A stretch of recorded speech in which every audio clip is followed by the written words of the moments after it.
chickens should be eating 70% bugs and worms, 20% to 30% forage, and at most 10% organic grains, although they don't even need any of those. So when you look at these eggs, what you're seeing is that pasture-raised eggs from Vital Farms, the chickens are being kept outside the minimum amount they need to be. These companies that Vital Farms contracts with are doing the bare minimum and whatever they can to get that certification and not really feeding the chickens good food. What that would come from is having high-quality regenerative soil that's full of bugs and worms and having the chickens rotationally graze that so it has time to regenerate, so that the poop and the disturbance from the chickens actually builds the soil. Worms, bugs, and healthy forage that gets disturbed and grows back from the fertilizer from the chickens. That's a regenerative, productive system.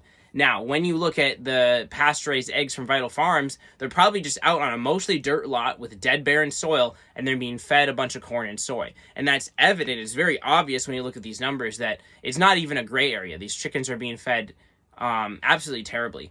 So that's what this shows, and there are some good brands in the grocery store, but it's really hard to tell. If you want to be getting good eggs, don't just say, oh, these Vital Farms eggs are probably good. Yes, in reality, the chickens are probably happier. They're less abused than most factory farm chickens. But if you want to be getting actual really good eggs, you need to have a lot higher standards than that. And this is why it's so important to go to local farms to really investigate where the food comes from and not just go off of some certification in the grocery store.